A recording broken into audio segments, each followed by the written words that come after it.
let me say again, I'm really happy to be back here with you. It's always been a pleasure when I've come to visit.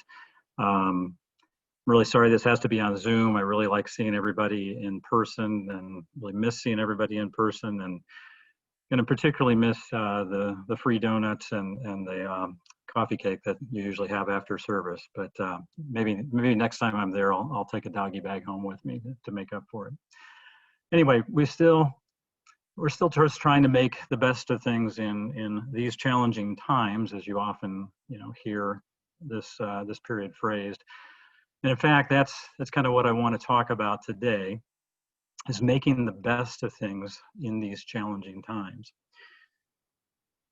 Some of you may have caught from the title of the sermon here today, Why So Serious? It's actually a comic book reference, so for any of you who might have caught that, from the Dark Knight Returns, I think, or the Dark Knight Rises, can't remember which one. But I'm going to start this off with another comic book reference. In a series called The Watchmen by Alan Moore and David Gibbons. It's a classic graphic novel. It's actually called one of the 100 best novels by Time magazine. But in it, there's a truly psychotic costume vigilante known as Rorschach. And at one point in the series, he narrates this joke in his own gravelly voice as he's walking through a backdrop of murder and just decay in this dystopian version of 1980s New York City. It goes like this. Man goes to the doctor, says he's depressed. Life seems harsh and cruel. Says he feels all alone in a threatening world. The doctor says the treatment's simple. The great clown Pagliacci is in town. Go see him. That should pick you up. The man bursts into tears. But doctor, he says, I am Pagliacci. Well, that joke, I think, seems to fit in the times we find ourselves. These are dark times. Times so dark and so tumultuous that, well, even a clown can't stop crying. We have an enemy smaller than a speck of dust. It's hardly complex enough to be called life at all, and it's infected our president, and it has us all cowering behind doors and behind masks. Riots break out in the streets as the social fabric just seems to rip apart. And then, of course, there's politics. Or I suppose anymore, it's really all politics. The next election is life or death. It's going to be the most important election ever in our lifetimes, we're told, just as we've been told every 4 years with every election before it. You ever feel like that line from Don McLean's American Pie? Bad news on the doorstep, I couldn't take one more step. Now, every generation feels like they're living in the end times. Every generation feels like things can't get any worse. Every generation feels like we've hit the bottom of political choices. One observer wrote, and I read, it's disgusting and exceedingly humiliating that we have become so degenerate as to forward an ignoramus like the president-elect to the highest position in the known world. The year, though, was not 2016, but 1861, and the president-elect was one Abraham Lincoln. Every generation feels like it's never been worse. But could that perhaps really be true this time? Well, my 92-year-old mother kind of scoffs at that notion. She tells me that her parents lived through the Spanish flu. She says, I've lived through tuberculosis and the Great Depression and the World War II and the era of Jim Crow. This is nothing. And I guess it's hard for me to disagree with her.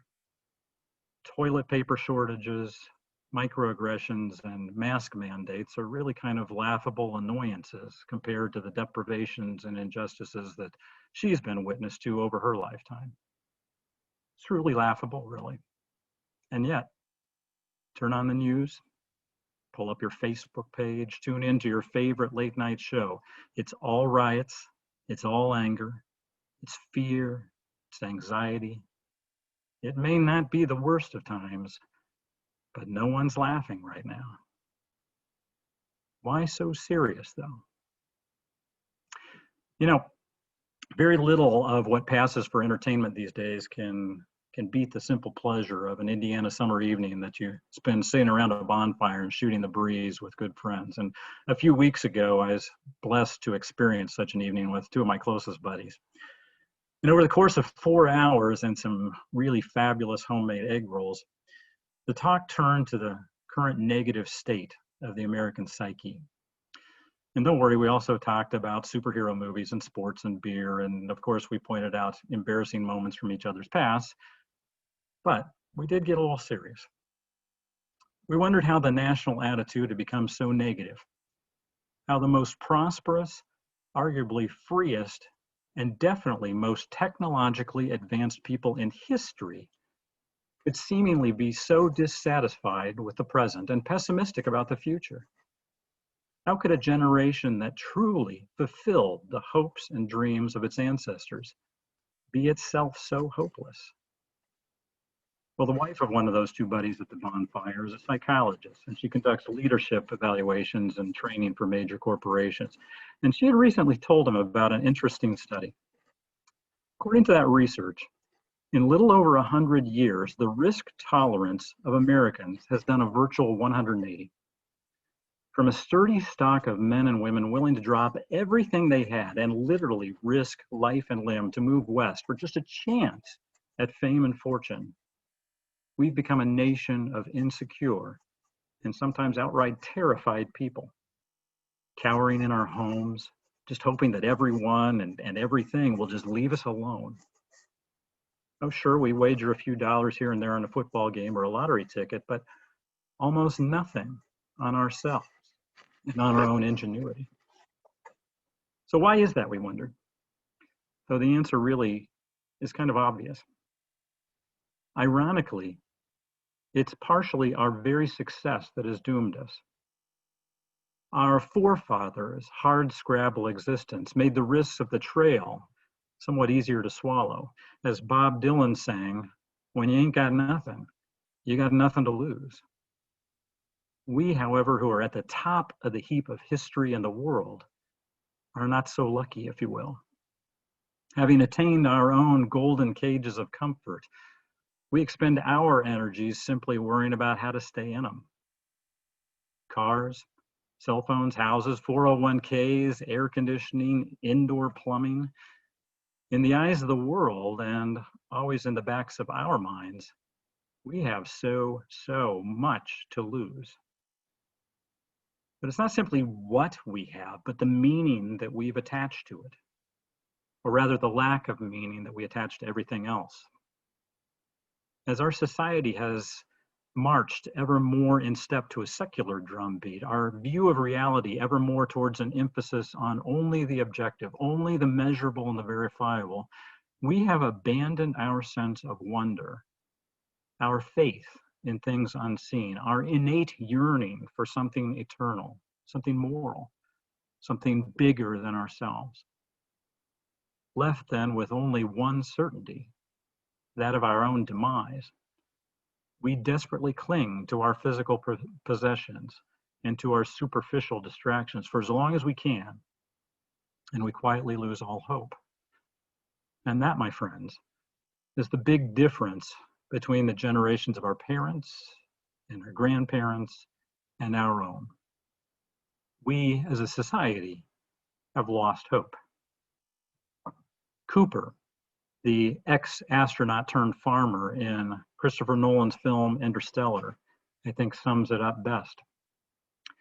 We used to look up at the sky and wonder at our place in the stars.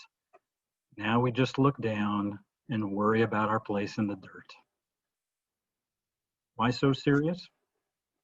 What, in the face of mortality and pandemics and politics and urban unrest, what is there to smile about? Well, of course, the answer is so much. There's so much to smile about, so much to be grateful for. That bonfire I shared with my friends, for example, the warm embrace of a spouse or of a child, phone call from a friend, a walk through the woods, a roof overhead, food on the table, so much of life to appreciate. and starting with life itself. Several of my older patients will cheerily tell me when I ask them how they are, they'll say, well, I woke up on the right side of the grass this morning. And I really like that phrase, actually. I asked another patient one day if he had any special plans for his upcoming 90th birthday, and he said, yes, he said with a laugh. He said, I plan to be there. It's a cliche, but it's a cliche because it's true. Life is really a gift. It's an opportunity. Or should I say, it's a series of opportunities, a series of blank slates upon which you get to write fresh each day a new story. And to a large extent, you get to choose what kind of story it is. Will it be a story of inspiration? Will it be a new idea? Be a story of kindness? A comedy, even? Well, that's hard sometimes, isn't it? It's hard to find the inspiration. It's hard to find the comedy. It's much easier to write a tragedy when that's all you hear around you all day long. So how do we do it then? How do we cultivate a mindset that pushes aside the negative and seeks to find the positive, the joy, the inspiration of life, and helps us to seed that joy and inspiration into the lives of those around us? Well, I'm a doctor and not a philosopher, or a guru, or a deep thinker, or even a motivational speaker. But I do want to leave you with a few pointers that I've picked up along the way. Some suggestions that help me get my head straight each day, and that may be helpful to you. You may want to add your own lessons to this list. First, don't borrow trouble. Now, by this, I'm not saying don't worry, be happy.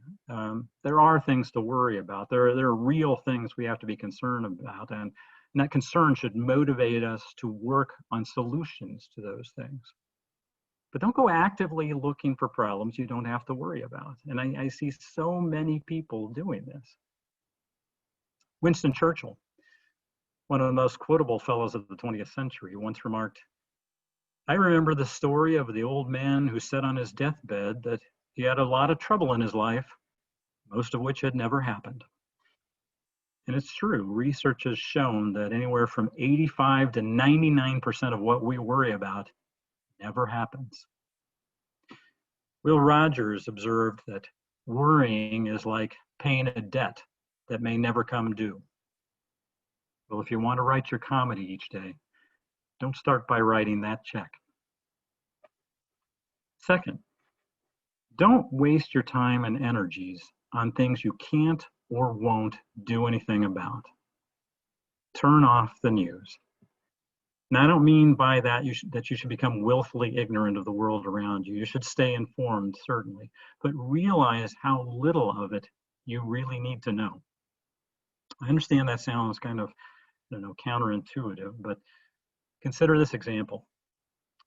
For the past 6 months, no one, not one of us, has been able to turn on a television or radio or the internet without hearing about, of course, COVID-19. It's 24/7. In my medical practice, COVID-19 makes up 50% of patients' questions and 90% of their anxieties right now. When they ask me about it, I say this: wash your hands, wear a mask, practice social distancing. The older you are and the more illnesses you have, the more isolated you should be. That's it. You're done. In 10 seconds, I've told you everything you need to know about COVID. The rest that you hear all day long is either endless repetition or wild speculation. So just turn off the news and go live your life. The same, I would submit, is true of most of what we're exposed to through various forms of media, both social media and news media. Learn to discern what applies to you or the causes that you care about enough to advocate. Distill even that down to the essential bullet points, and then just discard the rest and go take a walk with your spouse or play with your grandkids. Third, don't take offense. Brigham Young once said, "He who takes offense when offense was not intended is a fool.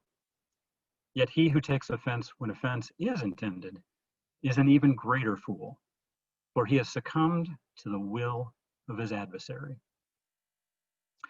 I myself have often said that taking offense is one of the most egotistical things that you can do. It suggests that you believe yourself so important that others spend their precious time and energy thinking about you and how they can make you upset today. They don't, and you aren't. Assume the best in others, and you can free yourself from that paranoia of offense. Fourth, and this is a corollary, forgive. The concept of forgiveness, of course, factors large in the Christian tradition from which I come. Unfortunately, the practice of that forgiveness is not quite so prominent. Perhaps that's because we are all, at heart, motivated by self-interest, and we see nothing to be gained from letting others off the hook. What we fail to see, though, is that forgiveness, in truth, benefits the giver even more than the recipient. Resentment is like taking poison and waiting for the other person to die, wrote the American actor and politician Malachi McCourt. Forgiveness is the antidote to that poison for you. Fifth, engage. Engage on a personal level. Before Google, Apple, AOL, even Zoom, life was lived much more locally, physically, personally. Your world was your neighborhood, your family, and to some degree, your school or your workplace. But you had very little interaction with those outside those spheres. Kids played together outdoors in person rather than online. Adults wandered into each other's porches or talked across property lines while doing yard work. Interactions were more personal, and the possibilities for those interactions were more limited, and thus they were more valued and more civil. The internet's changed all that. Instead of in person, we talk without voices or faces, even without knowing or caring who we're talking to, and it makes it that much easier to be insulting, dismissive, and superficial. And therefore, oddly and perhaps counterintuitively, more isolated and narrow-minded. In fact, the internet, I'm quite convinced, has been the major player in creating the most divisive and polarized society of my lifetime. In the words of a great playwright, and here I'm talking about me in a play I wrote a few years ago, we wirelessly connect to everyone and mostly just talk to ourselves. Sixth, immerse yourself in nature. As I'm fond of remarking to my patients, there's entirely too much communication in the world these days. The constant noise of the 24/7 news cycle and social media often crowds out the moments of peace, appreciation of life in the world that we used to have in pre-computer days. That really struck me deeply and profoundly this past July on an early morning hike I took by myself through the woods of North Carolina to the Upper Catawba Falls. It was the quiet, the abundance of life that has been there long before me and will be there long after me, and that would, if it were sentient, laugh at my transient and minuscule problems. In those moments in nature, there is a sense of peace, of being a part of something bigger and more important than oneself.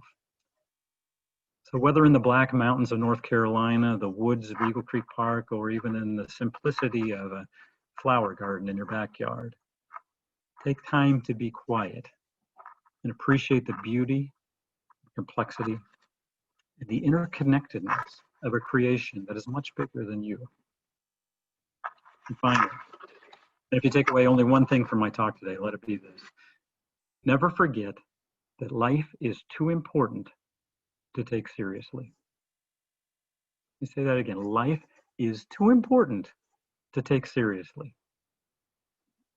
It was roughly 20 years ago that a patient said those words to me, and they resonated with me right away because they're not just witty, but they're wise. It's imperative that we try to find the humor in life every day. Otherwise, life really can be a very long, joyless slog. So I'll say it once more time. Life is too important to take seriously. And when you think about it, life really is kind of funny. Our bodies are fairly comical. Most of our social norms, though useful, are really fairly random and illogical. Our plans rarely go as planned. And our firmly held objective truths are usually incredibly biased and wildly inaccurate. Hilarious hijinks inevitably ensue. There's a lot of fun to be made of it all. And not that it's all grins and giggles, of course, as each of us knows from our own life experiences, and as I'm certainly daily reminded in my work. I've seen more than enough death, disease, and suffering through the years. Life can indeed be seen as nasty, brutish, and short, in the words of the 17th century philosopher Thomas Hobbes, if not just outright chaotic and unfair. The world's always been full of craziness and hurtful people, suffering and injustice never difficult to find, and unless we're fortunate enough to amass some degree of fame or power, most of us will make no large or lasting impact on that outside of our own small spheres of influence. So which is it then? Is life, at its core, a comedy or a tragedy? Well, both, of course, and that will likely never change. But though it is what it is and always will be, we humans, to some degree, do get a choice in how we view it, which side we emphasize, and how we experience it. Choose to enjoy life. Choose to appreciate creation and to laugh at your part in it. Choose to forgive. Choose to look for the positive, look for the humor. And that's not always easy. I'm clearly not always successful in following my own prescription. But life is indeed too important and too short to do otherwise. Star Trek's Captain James T. Kirk spent 30 years blazing across the TV and movie screen, saving the galaxy time and time again, facing adversity, loss, suffering, and sacrifice. But when it came time for his final scene in a movie, the writers, and probably the actor William Shatner himself, decided to focus on the positive, the adventure of his life. When I finally take that last mortal breath and look back at the story that I have written, I don't want it to be a somber tale of regret for a life that I spent consistently in the negative. I want to smile at the memory of having made somebody laugh, at a kindness that I performed, at a peaceful moment that I spent drinking in the beauty of creation, at some long remembered joke or funny family anecdote, and then whisper in the dying words of Captain Kirk, it was fun. Why so serious, everyone? Despite the rain out there, it's a beautiful day. It's in a beautiful world. It's a world of wonder. It's a world of laughter. It's a world of love. Or at least it can be. Make it so. And amen.